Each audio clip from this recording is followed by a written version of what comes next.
Thank you for watching the short video. The theme is the sins of Abraham's children. And my name is Brother Sean, and I'm a member of the cyber community of Interfaith Franciscans. The sins of Abraham's children. What is that saying?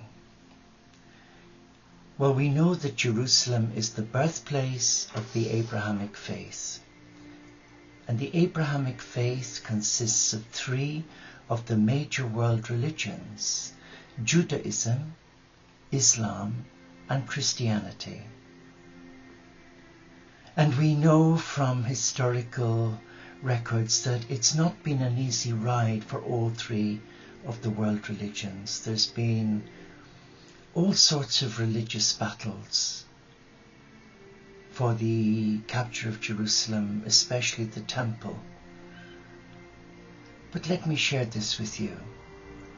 We are aware in the media of all the sexual scandals within the Christian church, especially the Catholic Church around the world, and they are abhorrent, absolutely abhorrent.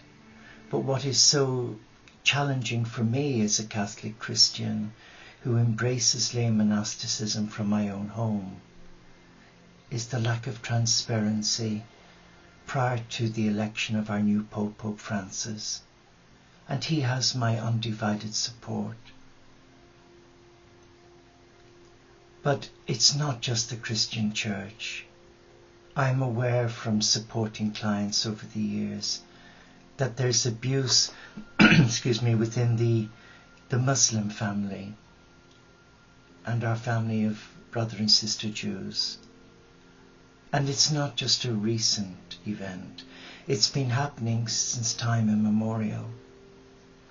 But what is so disturbing is when you look at the men and women who've been chosen by God, not only to dedicate their lives to God in service to others, especially the marginalized, the impoverished, the vulnerable, and little children,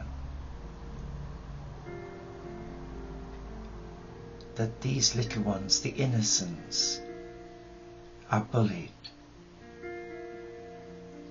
punished, and abused. And only recently I watched a program on the sins of our fathers about a Benedictine community in Scotland at Fort Augustus, and honestly I was just deeply, deeply saddened to see what had happened and to listen to the stories of men my age now, 65, who had incurred the most horrific abuse, both physical and sexual, and it has scarred them for life. So we each must take responsibility for this. But I know that today our young people are more savvy than I was as a little boy, because I was not sexually abused by the Christian brothers. I was physically and emotionally abused because I was Scottish, living in Dublin and being educated by them. They were horrendous men. And yet, at 16, I decided to follow my heart and accept God's invitation and become a nursing monk. How interesting is that? But I forgive those men, because a lot of the men and women who abuse others, they're wounded themselves. They are wounded and they need our prayer. They need our support. And whilst I don't condone what's happened, I don't condemn, because that's defeatist. But I also know that within the Abrahamic faith, there are good men and women who are dedicated to God as ministers, imams, rabbis, and deacons. And they are tarred with the same brush. And that I find equally challenging, because it must instill within them a fear when they're around young children. They might be normal, healthy, heterosexual males and females. And yet there must be an innate fear of being seen with children in case anyone should think that they're grooming them.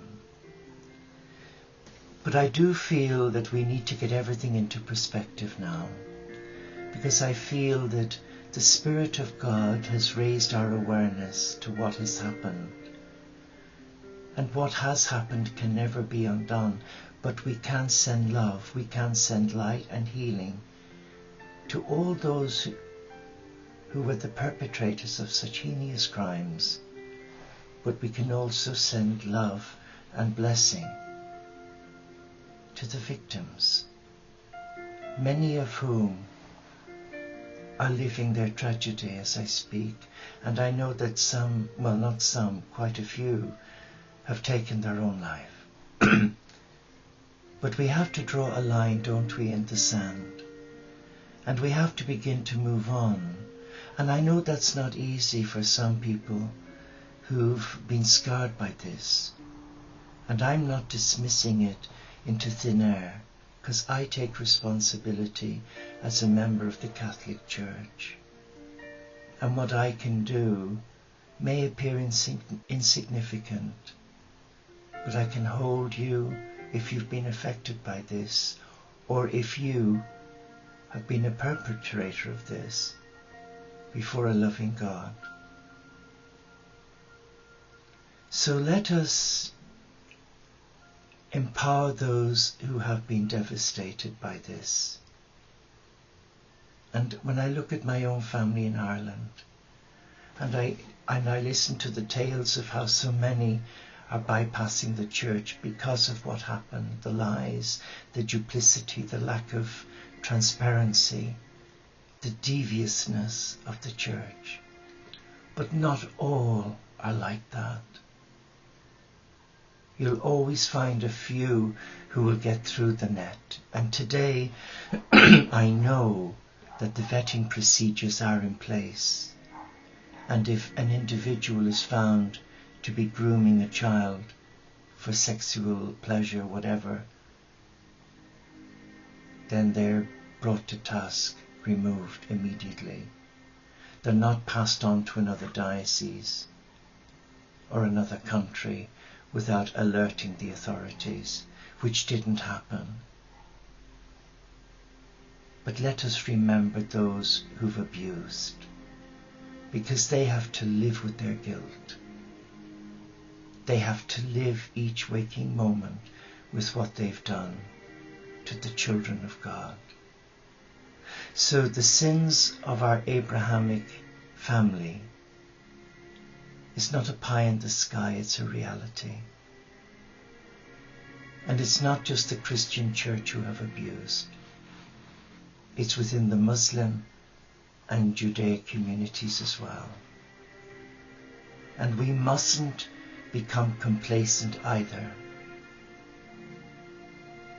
because the media is full of sex scandals today, of celebrities who've abused young children, who took advantage of their innocence and naivety, and it's abhorrent in the eyes of God.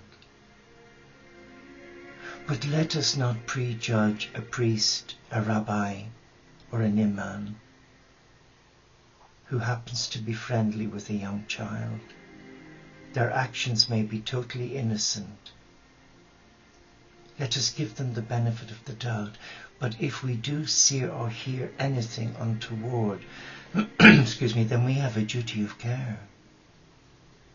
A duty of care to ensure that that is reported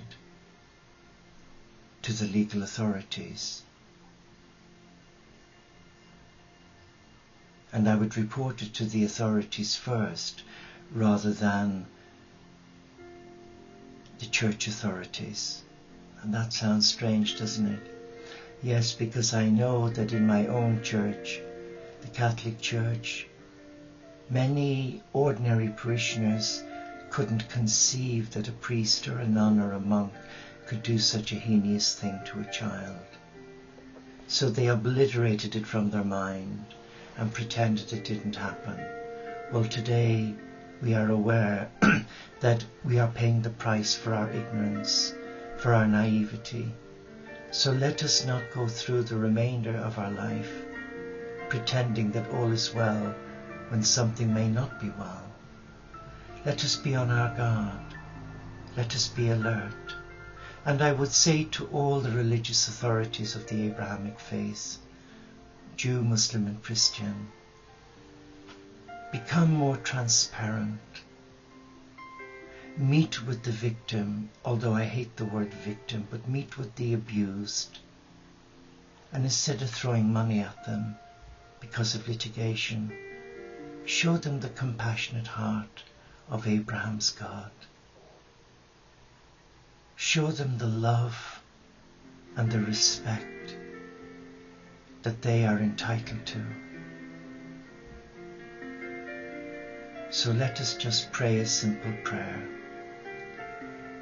I will honor your traditions, holy wisdom, sacred space. I will cherish your devotions, faithful prayers, abundant grace.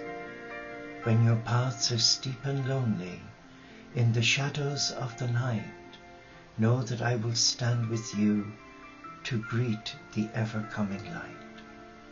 As the wondrous mysteries deepens, as through earth and stars we roam, you are mighty, dear companions, in the ways that bring us home. Life is one, the source is one within and one above, one the joy as we awaken, one in healing, peace and love. Namaste. Shalom, inshallah, pax et bonum, Om Shanti, Solo di Caritas, peace, and thank you for watching. God bless you.